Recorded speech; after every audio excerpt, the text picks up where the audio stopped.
You're listening to Ask Luana, advice and answers for small business owners and entrepreneurs. Submit your question at askluana.com. And now, here's your host, Luana Whitmore. Hey everyone, welcome to the Ask Juana Radio Show. I'm really excited you're here, and I'm also really excited about our guest today. Today we have Marsha Haygood. She's the president and founder of Stepwise Associates LLC, which is a career and personal development consulting agency. She was formerly executive vice president of human resources and administration at New Line Cinema and Orion Pictures. And I'm really excited about her because she's going to help us understand how some of the kind of mental barriers and things that she typically coaches people through can stop us from reaching our entrepreneurial dreams. And so I want to just say hi. How are you doing today, Marsha? Hi there. How are you? I'm great. I'm really excited. So over the past week or so, I've been kind of doing a deep dive into your history. And I really want to know, first of all, how did you make the switch? Talk to us about kind of your corporate career, and then how did you make the switch from being, in the corporate world to owning your own company? Well, it took a while. I mean, I knew that I wanted to start my own company. Wasn't sure exactly what I wanted to do, but knew it needed to be around leadership strategy, okay, so to speak. I was the executive vice president of human resources and administration, sort of like the chief administrative officer at entertainment company, and I had been there 13 years, but probably 10 years before I left, I started thinking about my own company. Yeah. First of all, I'm a planner. Okay? Know that. But knowing all the things that I didn't understand how to do, I had never worked for myself before. I had never been without a paycheck before. I had always had benefits before. All those things that you say, I can't do my own company because I need these things. So I started thinking about what I was really fearful of and started working on trying to eliminate those barriers. Okay. So thinking about money. And a paycheck. That's a big one. So many people say, I can't do it because I need to make a certain amount of money. And when I talk to my clients about how much money they need to make, they start to tell me how much money they currently make. Right. But they don't really know their numbers. Right. So I say, know your numbers first. So is it more important that you start your own company or that you have every channel on cable? Right. Exactly.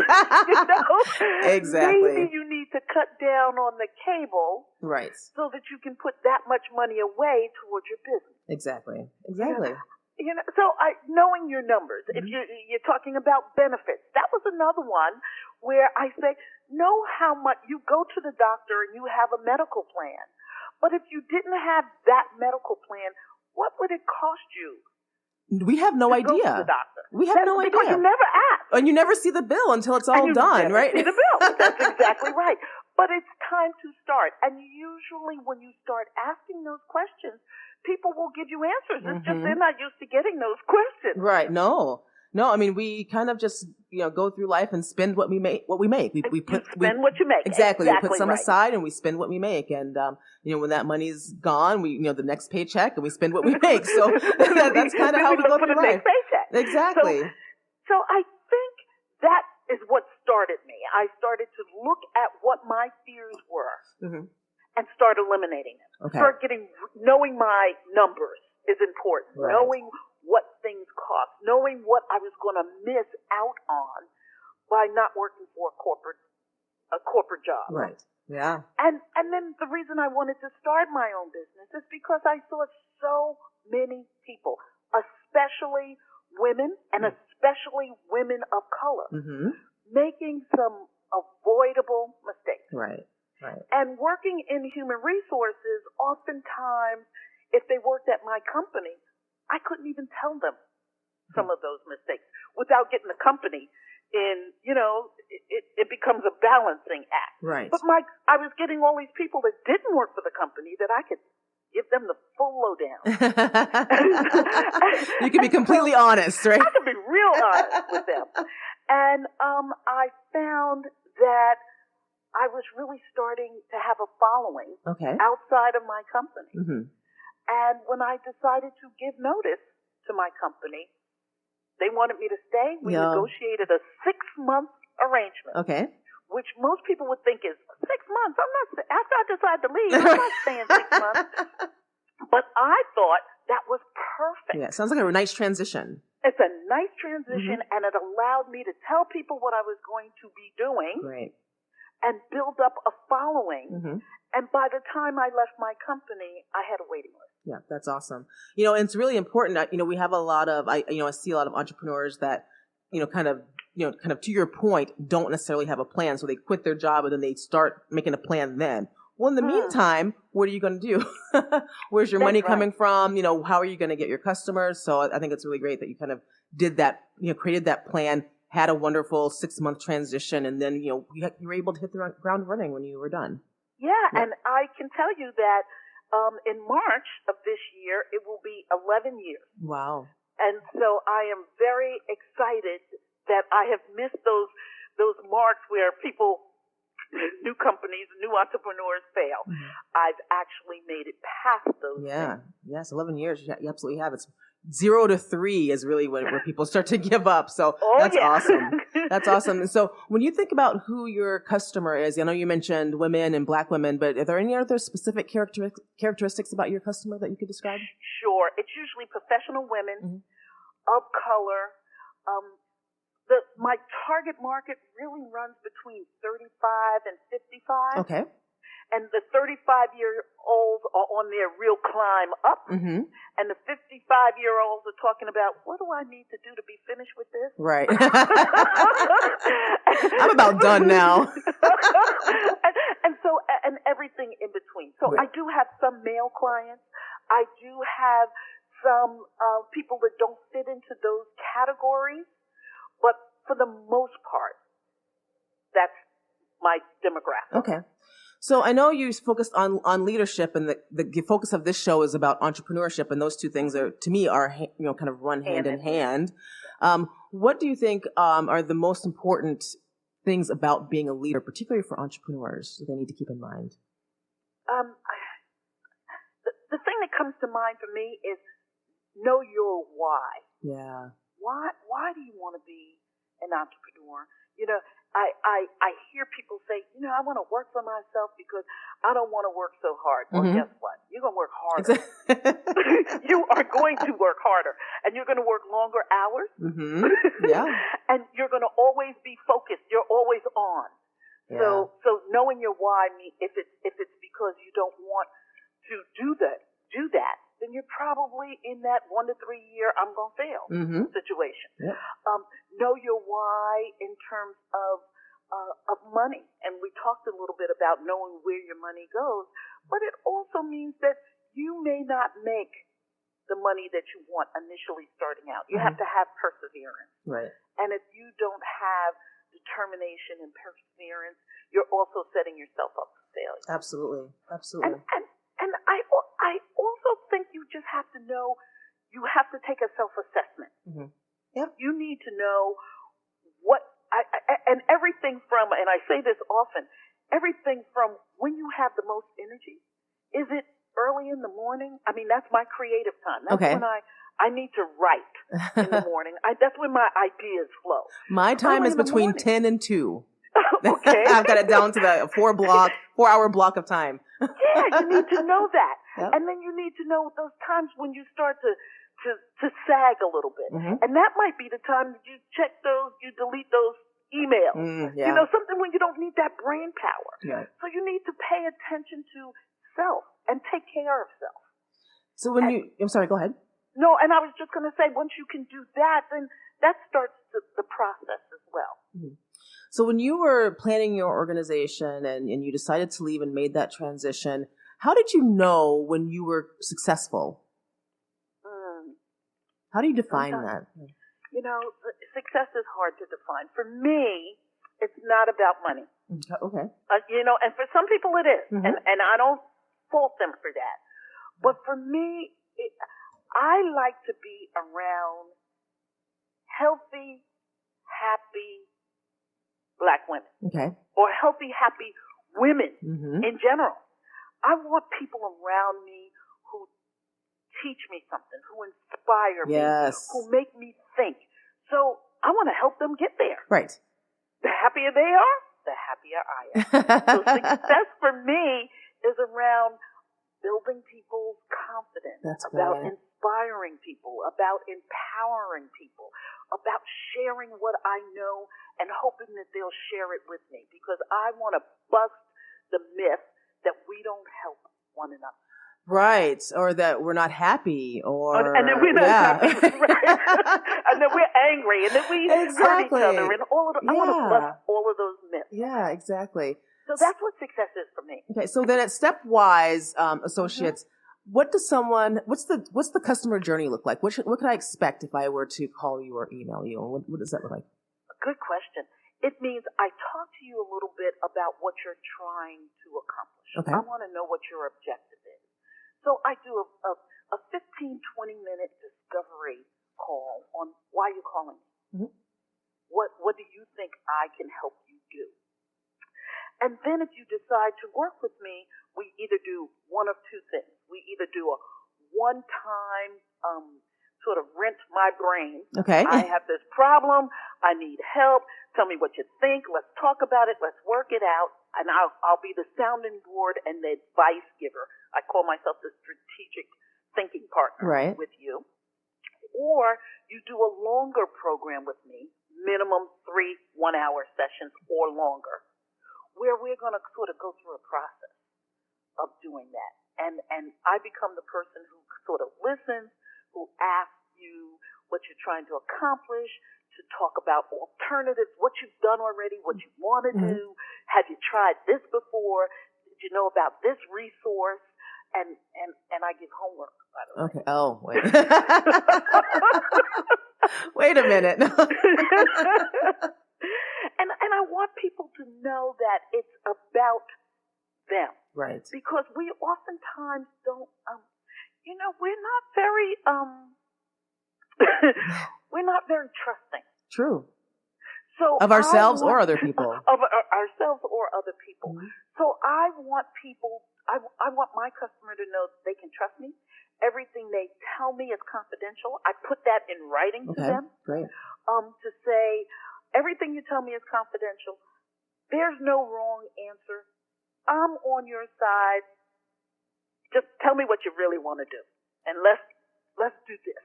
Now, do you find that, in your line of work, when women come to you, do you find that they actually know what they need? Or are you kind of searching for root causes and that kind of stuff? A lot of times they know what they need, but they don't share it. Oh, okay. And when they don't, that's okay initially, because from talking to them, it's probably my best trait is that I'm pretty intuitive. Mm-hmm. And I will ask questions that will sort of lead them to telling me eventually. Okay. I ask enough questions that say, oh, really? Is that what was said to you? Well, what happened right before that? Or, what did you do with that information? Mm-hmm. Or how are you? What would you think? What would the ideal next step be for you? So I'm asking the questions, just sort of leading them to it. I don't have to be the smartest person in the room when we're having this conversation. Right. You can be the smartest person in the room. It's okay. I just want to help you flush it all out. Okay, that's interesting. So have you ever turned down a client? Oh, yeah. Oh. There's some people who, and I may be wrong about them, Mm-hmm. but I don't think they're coachable. Oh. And, let me tell you that one of the things that I said, I promised myself when I started my own company, there were two things that I never wanted to experience again. Okay. One of them was that, that Sunday evening angst Yes. you got when you were going to the job. It's like, yes. And you can't sleep, and you're going through your to-do list in your head. It happens every Sunday. Yep. I never wanted to have that. Okay. And I never wanted to work again with somebody who I didn't admire, who I didn't think had good integrity or wanted to do things, just was negative all the time. Yes. And so if I find someone who, and a lot of times I'll get people who will call me and say they want coaching, and then as I'm talking to them, they're telling me how I'm wrong about whatever it is I'm telling them. Okay. Well, you called me. Wait a minute. Then you know better than I do. Exactly. You should probably do what you want to do. Right. And I have, and this probably it's a little sarcastic, but it's just me. Sometimes I call those people back 6 months or a year later. Mm-hmm. How's that working for you? Oh. Well, because the truth is, no matter, had you engaged in that relationship, you would have continued to give advice. They would have continued to kind of, rebuke it. And then, they would have said it didn't work or, whatever. It wouldn't have been a successful relationship because they were going to do whatever they wanted to do anyway. Exactly right. Yeah. Yep. And so I ask people, one of the questions that I ask them are, how are you at getting feedback? What feedback have you gotten in the past? And how have you treated that feedback? Mm-hmm. And some people say, well, it's my boss and he just didn't like me and he told me all of these negative things. And I said, so what did you do with that? Well, I just ignored him. Okay, that makes a lot of sense. And I say, and I truly believe this, that feedback is a gift. Right. Yeah. And you may not like it, but if you take that feedback that you've gotten from the person who you think doesn't like you and, did you wrong, and you ask some people otherwise, in other ways, they may say, oh yeah, well, yeah, I kind of saw that. Yeah, I spent years in corporate America, and I actually eventually did learn. It was tough to not only welcome it, but to be proactive in asking for it. And so I often ask in my working relationships, is this what you expected? Do you have any feedback for me? Was there anything that I could have done differently or better to make this, kind of more successful? And what I found, what's interesting is you grow older, you kind of start to realize some of this as well. What I think about me doesn't matter. That's right. What really matters is the perception that others have of me. And then, in those, exactly, in those working relationships. And it took, a lot of hard-headed moments for me to kind of get to that point. But, absolutely. Yep. But if you've learned it, then you've grown. Yes. Yep. Because your beliefs, habits, and your emotions set the stages of your life. Mm-hmm. And when you're not happy, or when you don't listen, when you don't learn, then you stay the same and you become stagnant. Right. You stay in that comfort zone, and it may not be a comfort zone that other people like or appreciate. Right. And it usually doesn't just show up at work. No, that's absolutely right. So so you talked about kind of building a following while you were working. How have you been able to build a customer base? Mainly through word of mouth. Okay. There are two things. Word of mouth, because I speak on shows like yours, and I speak at conferences, and I coach groups. And I've also, I'm the co-author of a book, The Little Black Book of Success. Right. I want to talk to you about that as well. Mm-hmm. And so people have gotten to know me, hear me.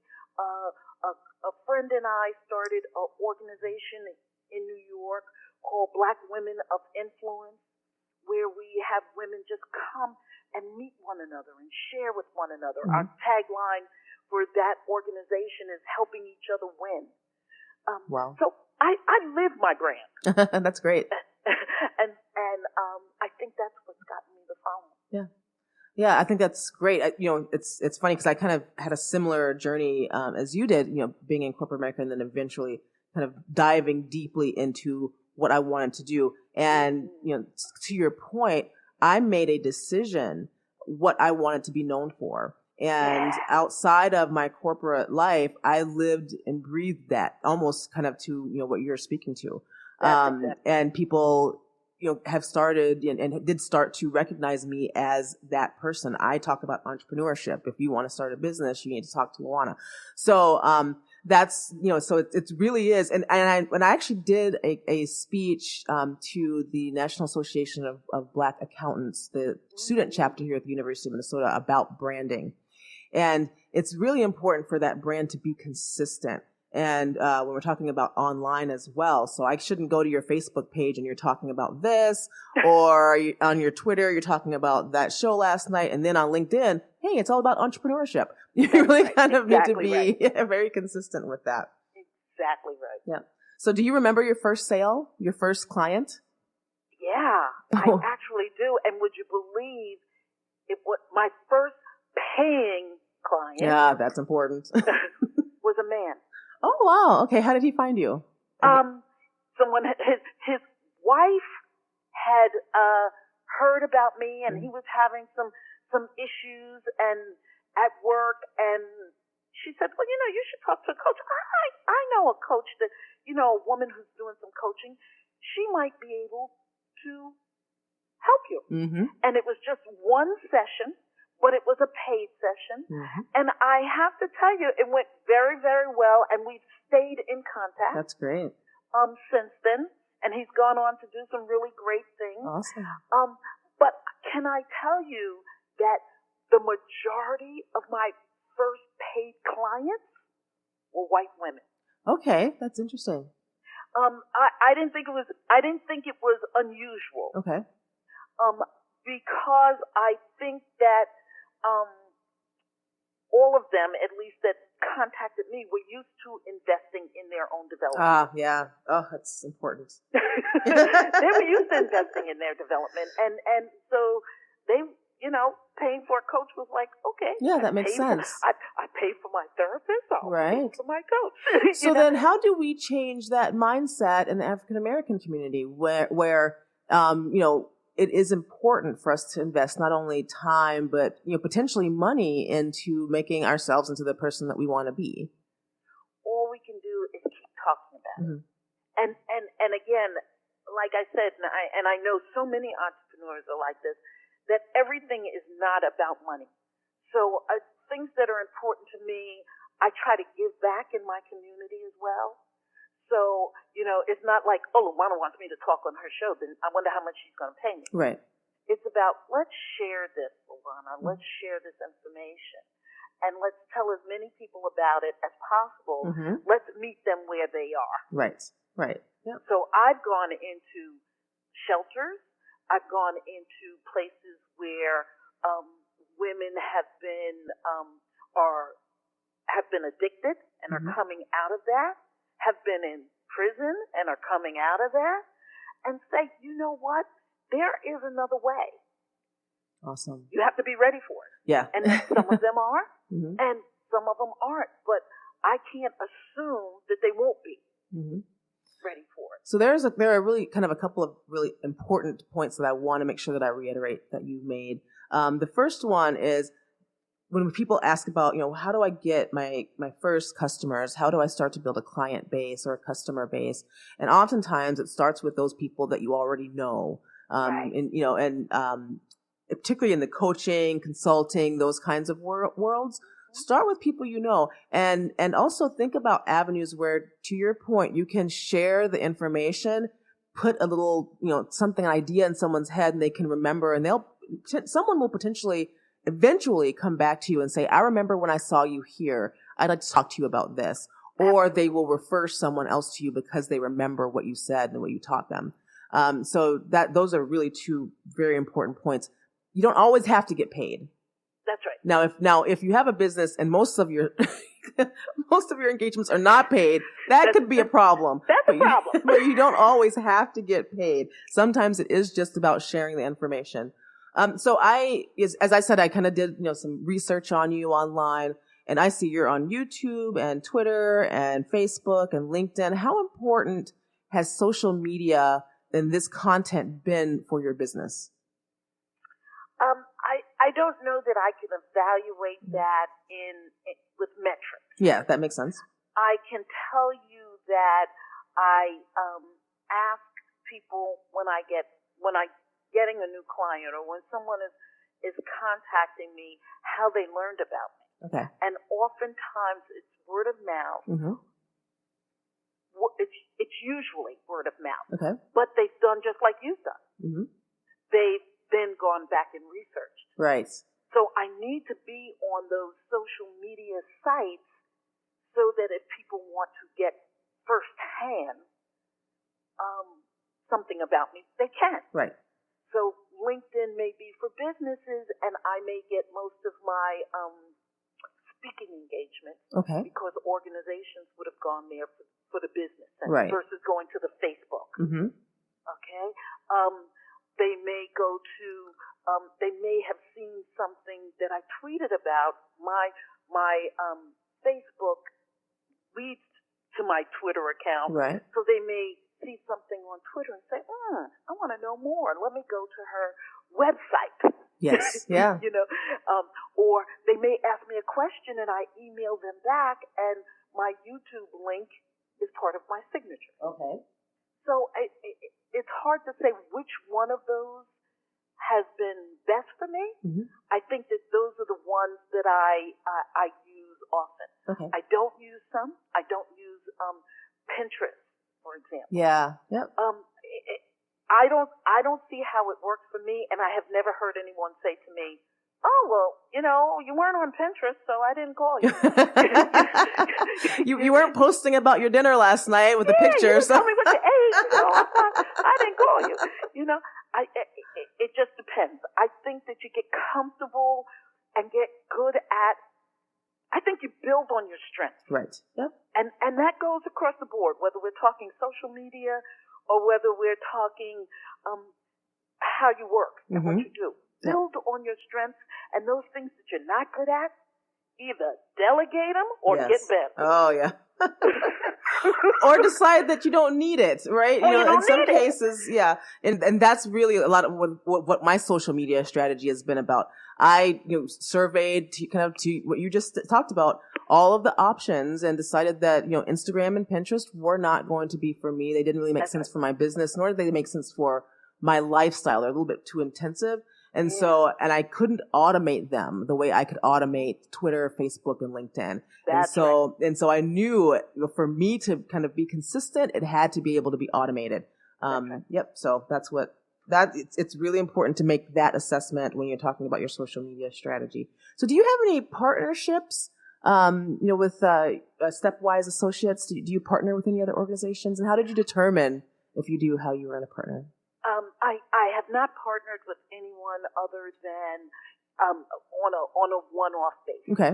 I don't have any strategic alliances. Okay. The Black Women of Influence is part of the organization I co-founded. Working with my two co-authors, Elaine Merrill Brown and Rhonda Joy McLean, are part of what we do. What we did with the book, the Little Black Book, and we have just finished writing a companion workbook to go along with that. Oh, great. And so those are the types of partnerships I have with people, not necessarily with organizations. I've done a lot of work with the National Urban League. They call me when they need me, but it's not like it's a strategic partnership. Got it. Something all the time. Okay, let's talk about the book. Something I want to definitely make sure we get to. It's the Little Black Book of Success. Tell me what it's about and what we can learn from it.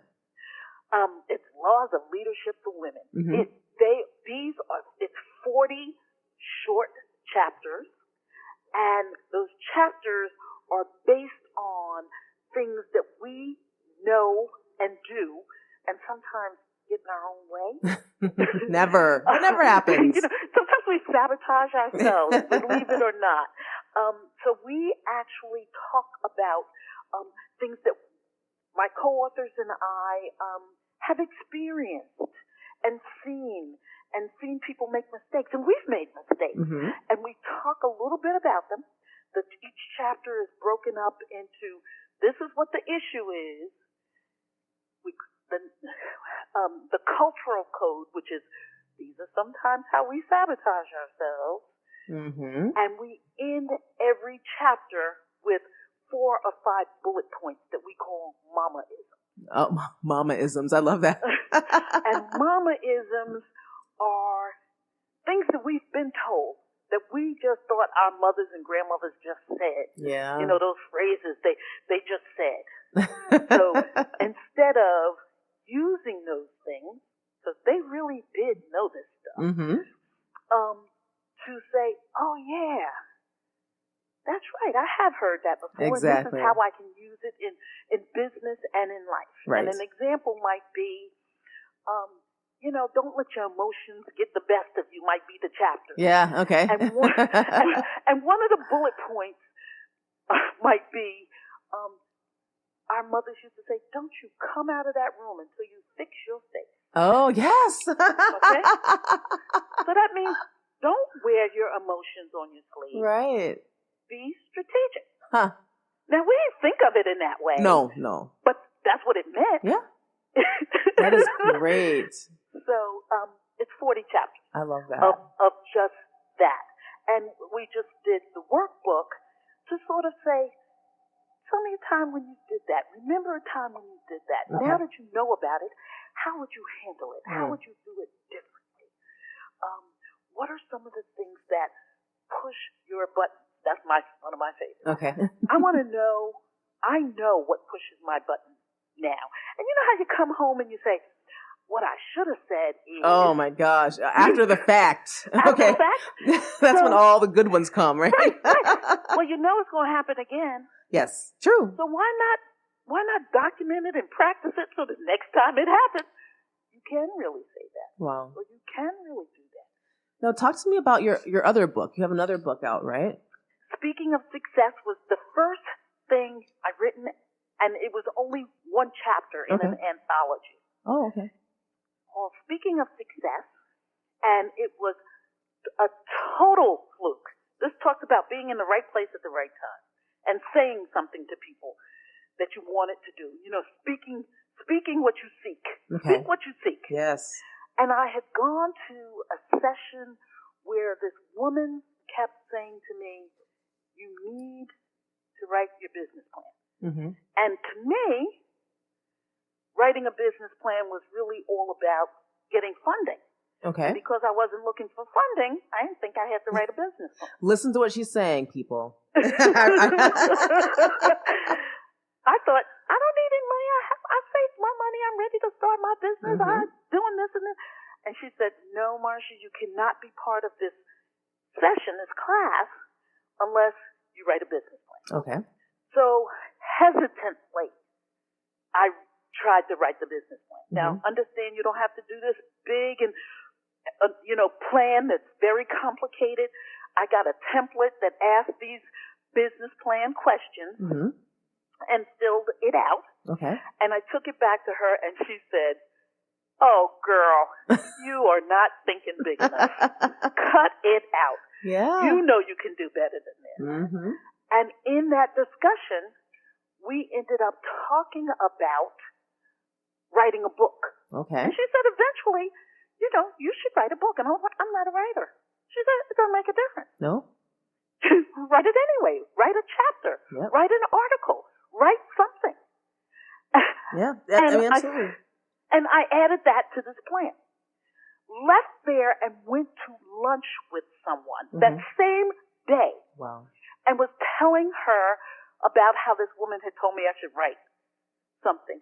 And I saw my friend's eyes get big, and she said, oh my goodness, I just got an email from somebody, someplace that told me, that said they were looking for successful leaders to be part of this anthology and writing a chapter in a book. Yep. I'm going to go back and try to find that email and send it to you. And that's how it happens. And that's how it happened. And the book has some celebrity authors Mm-hmm. in the book. So the fact that I'm part of this book that has Stephen Covey, Wow. Ken Blanchard, Jack Canfield, that's Chicken Soup for the Soul. Yeah, I know. I know. 1 Minute Manager in this book. That's amazing. And the fact that how I got selected to be the only other author whose picture is on the cover of the book with these three guys was just amazing. That's amazing. Yeah. So, and I think, again, this is one of those things that I've talked about a few times on the show, but I really want to keep talking about it because it's important. What you put out into the universe or what you ask for is what comes to you. And so if you're always negative or you're always worried or you're always thinking about bad things happening, you just kind of get more of that in your life. That's it's wherever you put your energy. And what makes things even more powerful is when you write them down and you focus on them often. So, my dad is a perfect example of this. He writes his goals down and he looks at them literally every day.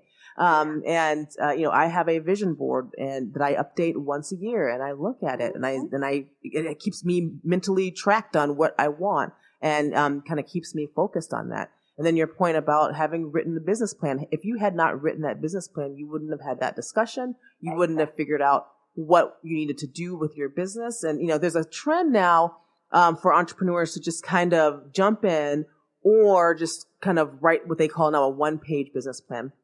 I think it works for some people, but the value in writing the business plan isn't just the getting funding. It is so that you can strategically think about all of the parts of your business and how you're going to operate. So that when those issues come up and when they do, it's not if, when they do, right? You've actually thought through some things. So I have a question for you, actually from a friend of mine. So this is the Ask Luana show. Although if you've been listening over the past few weeks, you may be confused because I haven't actually taken any questions. I've been so enthralled with asking my guests questions. But I actually have a question from a friend of mine who wishes to remain anonymous, and no, it's not me. But she wants to start a nonprofit organization, and she's got, the education, and she's got the experience, and she's got the knowledge, but she is fearful and doubtful. And on the surface, she is confident and understands that she can do it. But when she digs a little bit deeper, she has a lot of doubts. And she's wondering, how does she get past that? How does she recognize what she knows enough to kind of take the leap? Okay. Well, I think two things came to mind immediately. Mm-hmm. First, fear is, and we know this, false evidence appearing real. Mm-hmm. So what is it specifically that she's fearful of? Fear is very big. Yeah. So what is she fearful of? Is she fearful that she's not going to have enough money? Is she fearful that nobody will come to her nonprofit organization? Mm-hmm. Is she what specifically? And then she can ask questions around that and answer those questions. The other thing, you said that she has the knowledge. Who else does she know that has done this? Mm-hmm. You have to reinvent the wheel. Talk to people who have done it already. And, sometimes it means just asking the question. People like to share what they know. They do. So ask, what mistakes have been made? Who's she following that has done that? Remember, social media has opened up a whole new world. It really has, yeah. Yeah. Yep. Who's done it? Who's done it well? What mistakes have they made? What should she be watching out for? And she can eliminate those barriers. Yeah, that's what it's all about. Point. That's a great point. And then you try it. Because you know what?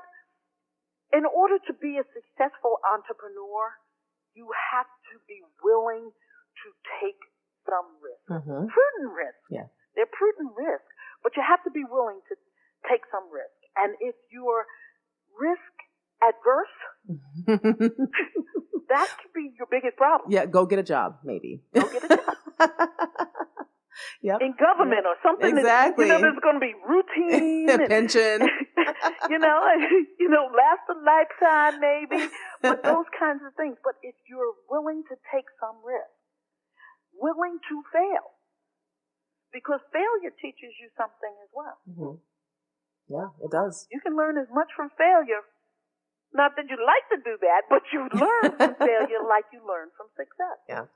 Now, do you find, having worked with so many individuals, that the fear of failure or being risk adverse is more acute in some populations than others? Like women are more, fearful or more risk adverse than men, or African American women are more than white women. Have you seen any evidence of that? Oh yeah. Okay. Yeah, absolutely. And I also think that part of the fear is also more about people finding out what you don't know. more so than money, even. Yes, I agree. I agree with that. And the older you are, and the higher up the chain you are, higher up the ladder you are, the more fearful people become of letting people know that they don't know something. Yeah, that's very true. Very true. And and as many times as I have spoken in front of a crowd, I still get a little nervous, and it's because I'm always worried that someone's going to ask me a question that I don't know the answer to, and I have to get into the mindset before I go on that, number one, these people want to see me. I mean, first of all, they want to know what I do know, and no one's expecting me to know everything. It's okay to say, I don't know. I don't know, but let me get back to you. Let me find out. Let me figure it out, and we can help each other. So that's a really awesome point. I like to talk about failure in this show because people are so afraid of it, and it causes us to not do things that we actually want to do. But when you think back on your biggest failure as an entrepreneur, what did that look like, and how did you get past it? And how did you get up the next day and say, okay, this is what I learned, and I got to move forward? As an entrepreneur, my biggest failure was not knowing my numbers as well as I should have known. Okay, yeah. It's what I talk about now so often because it can really derail you. Yeah. You know, you're going to be working hard. You're going to be doing things. I didn't have and I'm not adverse to numbers. It's just that I just thought, I got paid, and I'm doing what I love to do, and money's not that important to me, but you should still know your numbers. Mm-hmm. Absolutely. And I didn't know them as well. And when you start to learn how to put those numbers together, you do better because you know better. Right. Yep. So I think that would probably be my biggest failure. Okay.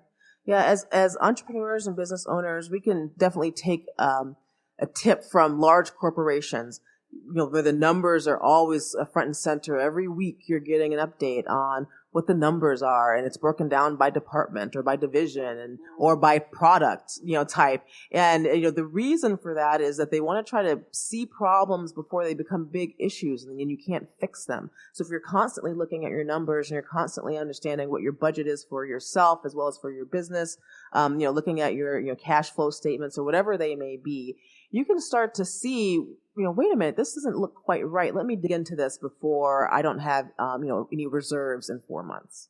Right. Yeah. And I also think it's not just the numbers in terms of money, but it's also the numbers in terms of time. Right. And what I mean by that is you can, as an entrepreneur, you can get so totally engrossed in the business that you forget to work on the business.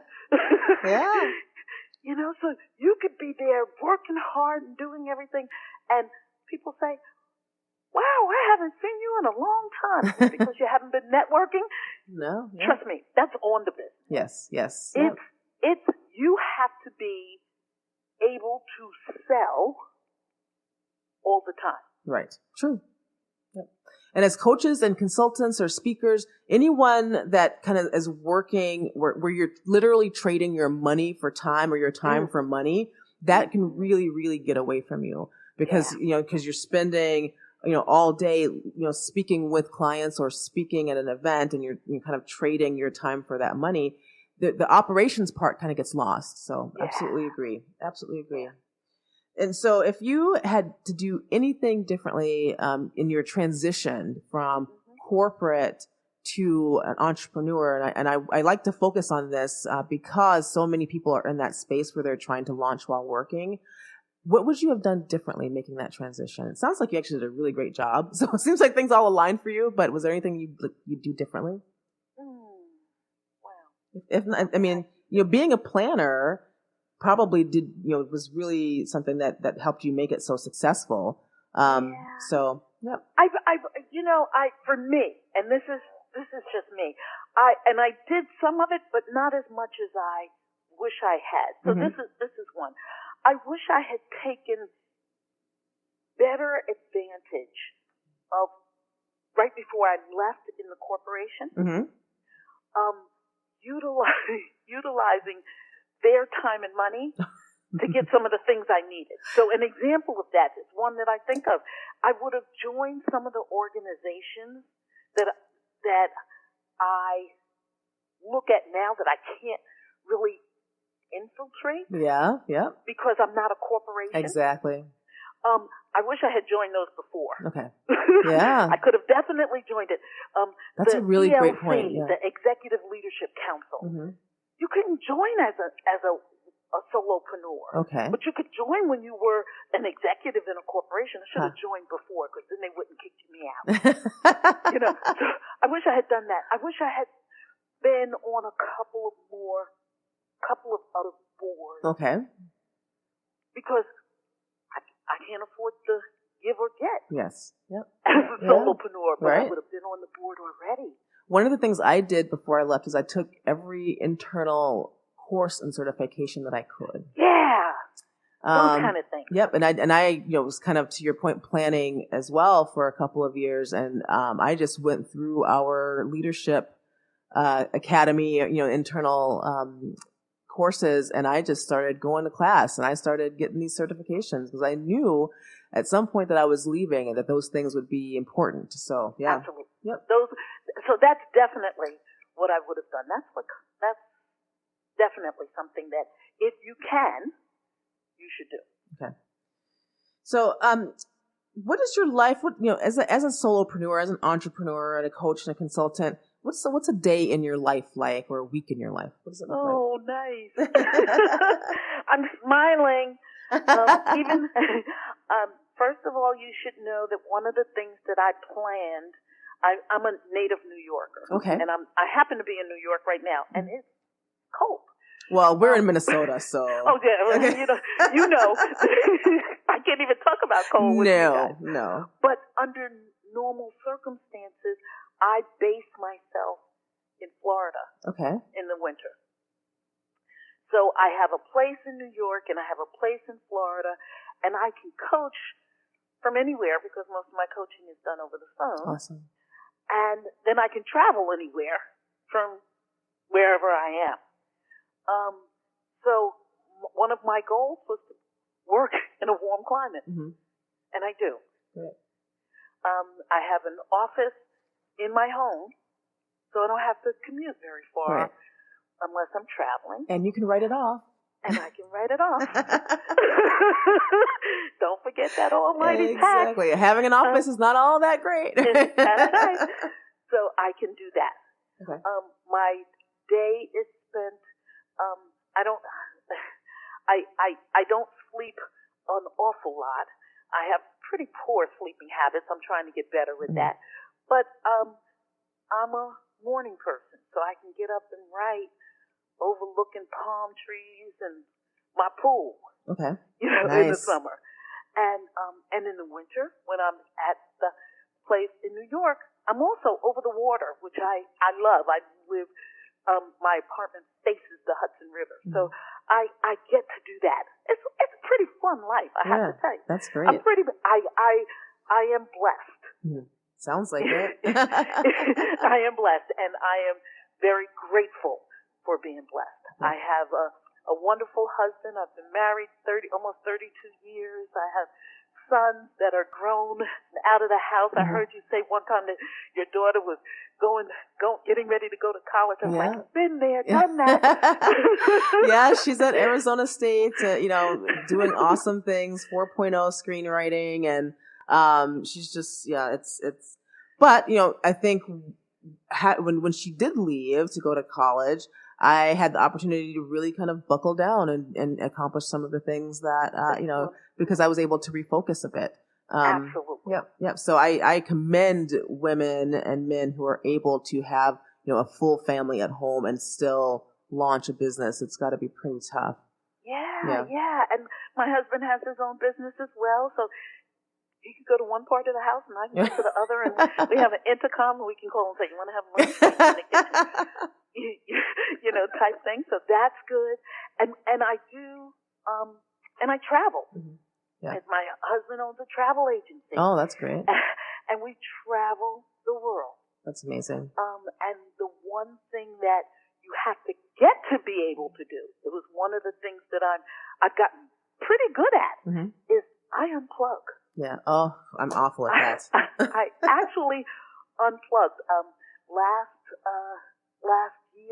summer, we went to Budapest, Prague, and Vienna. Wow. And we were gone for 2.5 weeks. And 2 months beforehand, I started telling people, I won't be available during this time. You won't be able to reach me via phone or email. Mm-hmm. And I unplugged for 2.5 weeks. That's great.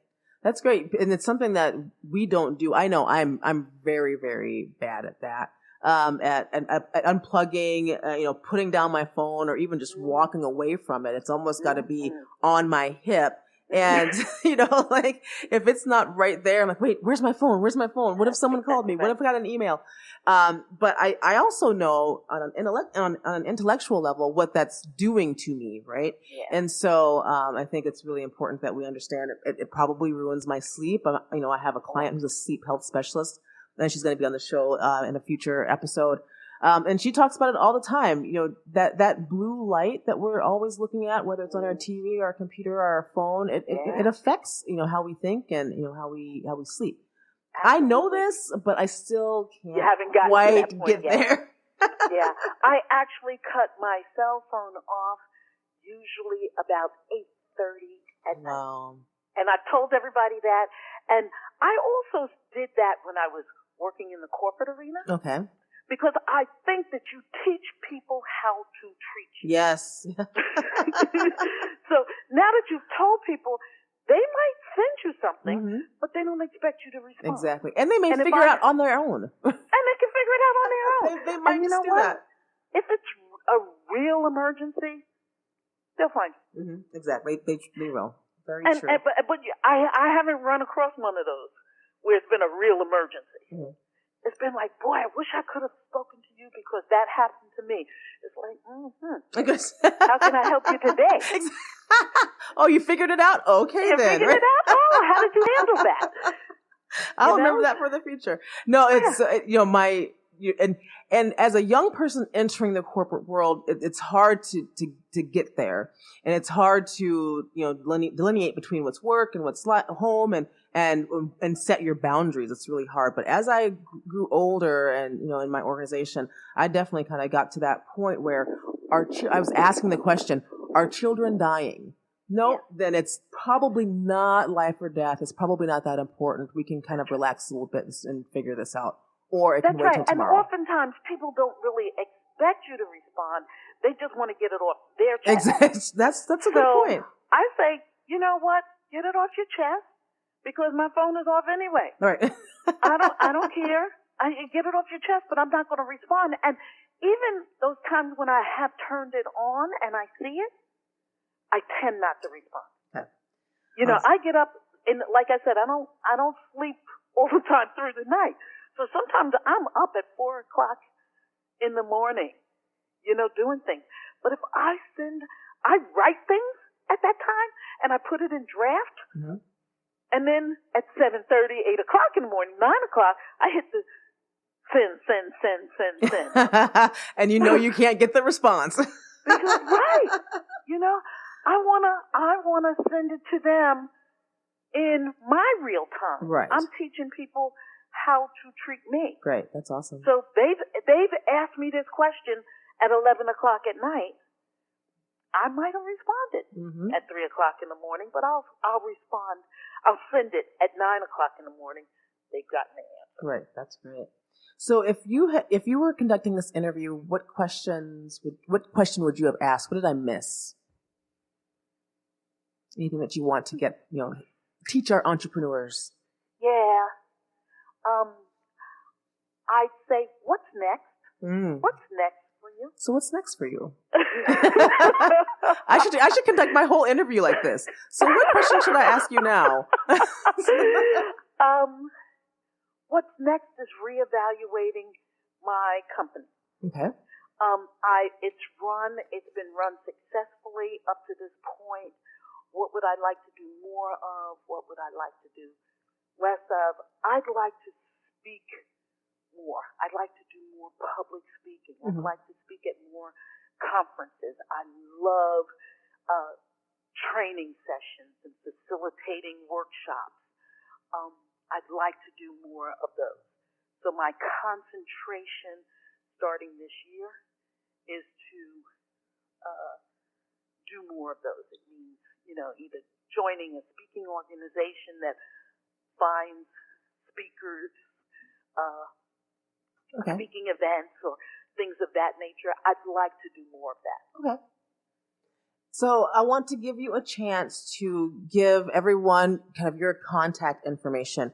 Where can they find you? And all over social media and all of that stuff. So I want to give you the opportunity to do that spiel. Okay. My company is Stepwise Associates. STEP as in Peter. WISE Associates. On my website is Stepwise Associates. Facebook is Stepwise Associates LLC. Twitter is Stepwise Assoc, because it didn't allow me to write the Oh, yes, I hate that. On LinkedIn, it's under my name, Marsha Haygood, MARSHA, Haygood, HAYGOOD. They can always email me, mhaygood@stepwiseassociates.com, and join my mailing list. I'll be doing more with sending out workshop notes and tips, leadership tips and leadership strategies. Oh, that's great. Through two people who are on my website, on my mailing list. Awesome. Well, thank you. I want to leave you with a tool you can use, everyone. And before, I really want to say thank you to Marsha Haygood from Stepwise Associates. It was a really great interview. I learned a lot. And my producer is sitting here over here. I haven't shouted you out recently, right? Hakeem the Dream. Kaleem the Dream. So he's my producer, and he's listening to all the episodes as well as we record them or as we do them live. And he learned a lot. He said he's got his thumbs up. So great. And he's a nice young man. So hopefully he'll take this forward with him. But your tool you can use, which actually makes a lot of sense for this episode, is if you haven't been on Coursera.org, they offer free courses from top universities around the world, like Harvard and Princeton. And there is actually a presentation speaking so that people can listen. It's a speaking course from the University of California, Irvine, that is free. Also an introduction to public speaking from the University of Washington. So if you are looking to kind of get into that speaking arena or just understand how to do and give better presentations, I recommend those two courses on Coursera. And then a really quick quote from Richard Herrick, a venture capitalist. He says, "It's almost always harder to raise capital than you thought it would be, and it always takes longer, so plan for that." So as entrepreneurs, we always think we're just going to write a business plan potentially, and then 3 months later, we're going to have a big check in our hands, and that doesn't typically work that way. So thanks again for being on the show, Marsha, and I hope to talk to you soon, and we're going to go ahead and wrap it up. Thank you. Before you do, would you just tell me the spelling of Coursera? Yeah, it's it's COURSERA, like Coursera, like a class course. Yep, and it's .org. So yeah, if you haven't been on that, definitely get on it. It's amazing. Love it. Thank you so much. Oh, sure. It's been wonderful speaking to you. I'd love for us to keep in touch. Yes, me too. Thank you. You're listening to Ask Luana, advice and answers for small business owners and entrepreneurs. Submit your question at AskLawana.com.